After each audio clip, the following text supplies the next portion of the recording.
Olá, eu sou a Mônica. Você está no meu canal literário Mônica Leitora Erudita. Desde já eu peço, se você não é inscrito, clique no botãozinho para se inscrever. Ative também as notificações, assim todas as vezes que eu lançar um vídeo novo você saberá. Curta esse vídeo, comente também, deixa um recadinho aqui para mim. Se você gosta tanto assim desse conteúdo e quiser me ajudar no engajamento, compartilhe no zap com uma pessoa amiga, aquela pessoa que você sabe que gosta de livro, de literatura, de programas culturais. Através dessa tua ajuda, através desse teu engajamento, meu canal irá crescer. Se você não me segue nisso, segue lá, arroba Mônica Leitora Erudita. Fica aí a dica, vou deixar meu wishlist com os livros desejados da Amazon, caso você queira me enviar um mimo de presente, e peço encarecidamente. Se você for comprar algum produto pela Amazon, use o link de algum canal associado, assim você poderá ajudar algum produtor de conteúdo digital.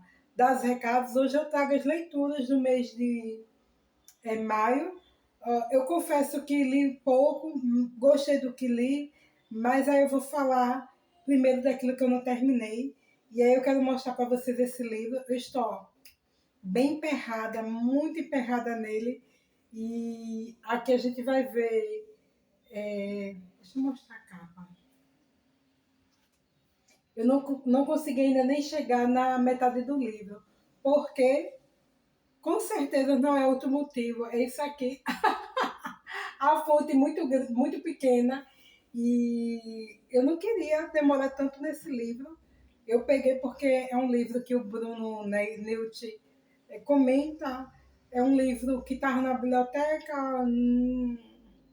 é um livro que a gente não encontra em nenhum lugar, que é pela antiga Francisco Alves, mas eu quero terminar. Eu já fiz várias renovações e não tenho conseguido avançar porque eu passo muitas horas tentando ler e a letra miúda, eu tenho glaucoma, já não sou nenhuma menina, minha vista não é uma visão de 20, 25 anos atrás. Então eu estou tentando, quero muito terminar.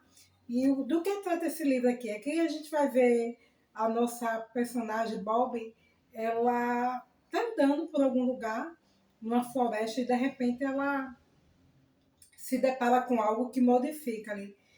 E o seu amigo, quando ele chega na casa dela, ele percebe algumas mudanças no comportamento dela, dessa pessoa, mas o comportamento, de uma maneira geral, da cidade está modificando. Em algumas versões, lá fora, esse livro Os Estranhos, ele tem por título Os Tominox, que está aqui, peguei a fila. Então, esse Tominox, eu lembro que me lembrou um filme de Stephen King, antigo, que eu assisti, dessas adaptações. Eu pesquisei na época no YouTube, porque ele tem um livro que faz alguns contos dele.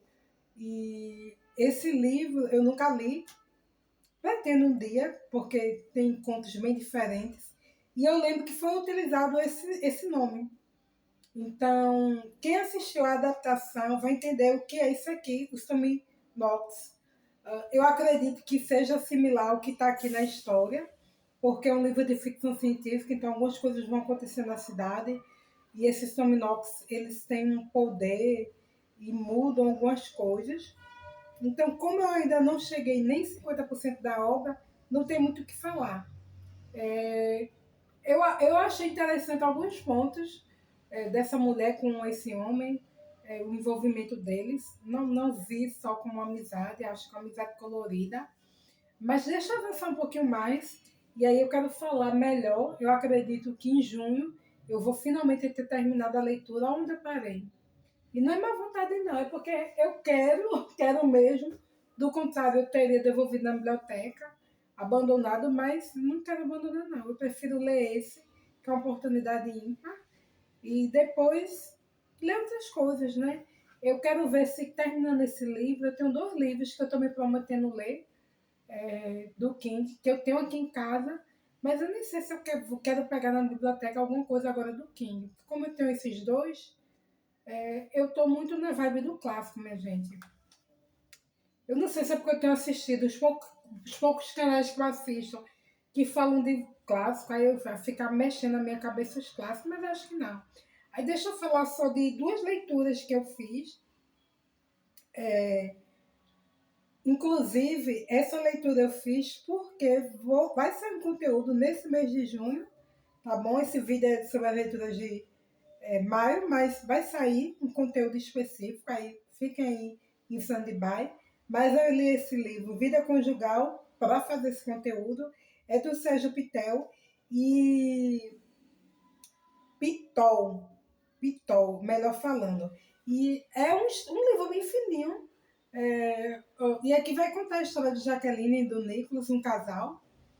É interessante porque a Jaqueline ela faz de tudo para acabar com o casamento. E é uma mulher infiel, e eu achei interessante porque, em contrapartida, o marido é muito fiel, amoroso, carinhoso. E eles são dois contrapontos, porque enquanto ela faz tudo para ser infiel e acabar com o casamento, seguir a vida, ele faz de tudo para cuidar dela e não romper esse casamento. E o que eu achei super cômico na história foi porque todas as vezes que ela tenta romper esse casamento, ela tenta romper de uma forma abrupta, ela tenta por fim a vida do Nicholas, ela não tem êxito. Só que o destino traz a revelia a própria existência dela. Então, o final eu achei. Pense num livro final. Aí fica aí a dica para vocês lerem. Eu confesso que eu não sou muito de literatura mexicana. Se li alguma coisa, não lembro na vida. Mas gostei muito de ter feito essa leitura.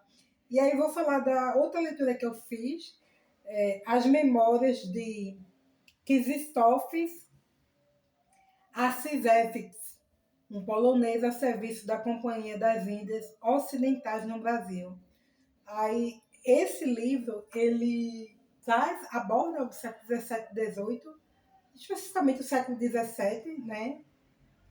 E aqui vai trazer um pouco do relato deste homem, que era um alto oficial da Companhia das Índias Ocidentais, aqui em Pernambuco, a serviço.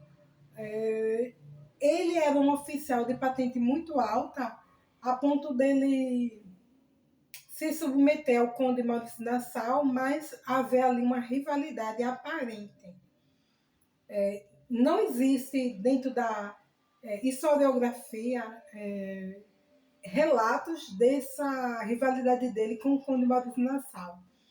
O Evaldo, que é um historiador pernambucano e que trata sobre o período principalmente do Pernambuco, colônia e as diversas ocupações, é que cita isso. Mas como não existe documento que possa comprovar, não sei se a gente pode dar tanto crédito a essa informação. Esse livro ele foi um relato, um diário desse homem, e organizado, claro, aqui para ser publicado, né, para a CEP agora. Inclusive, fica aí a dica para quem não conhece a editora CEP, que é uma editora aqui de Pernambuco, do governo, com a vertente bem cultural regional. Os livros da CEP são maravilhosos, pessoal, não é publicar, porque realmente são bons. E, apesar de fininho, ele vai trazer vários aspectos da vida daquele período, de ocupação. Aí ele vai falar dos fortes.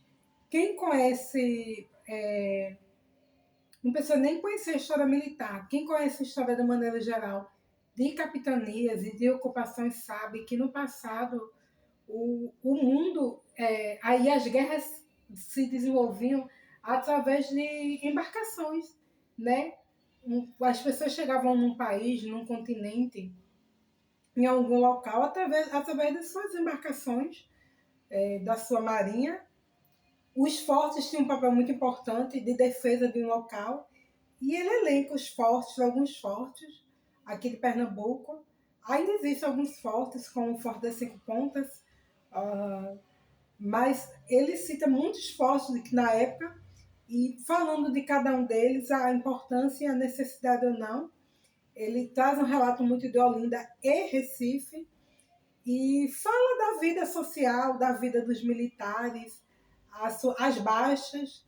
Eu acho que às vezes ele exagera um pouco nos pontos quando ele enaltece os ganhos de batalha e sempre tentando enaltecer um número elevado e colocando um número de perdas no lado flamenco menor.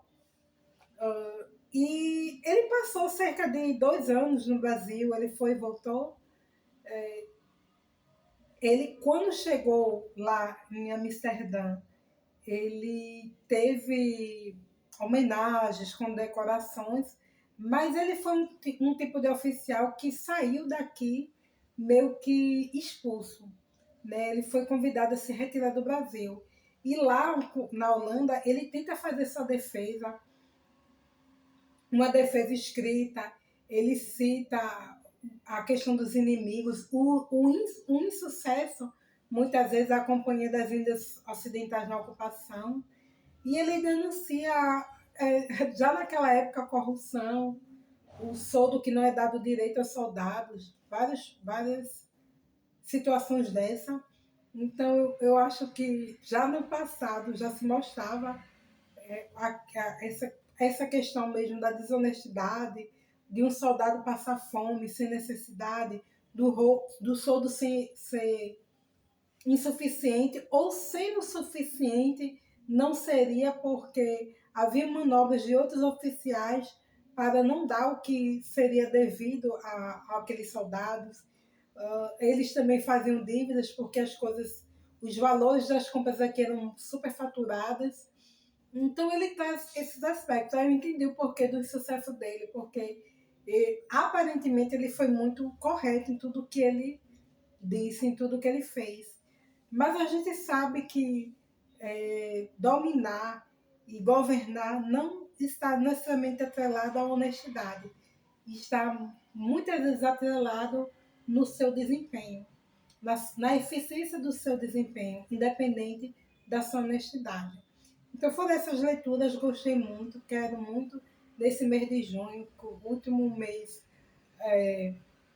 do primeiro semestre, ler mais, mas achei as leituras demais satisfatórias. Não acho que tinha que ler mais, porque eu estou no entrave desse livro. Eu também tenho tido uma rotina de atividade física, ido para a igreja, fiz as coisas que para mim tem sentido também. A vida não é só leituras, mas que a gente goste muito. E é isso. Quem quiser comentar, fica à vontade. Gratidão, até a próxima. Tchau, pessoal.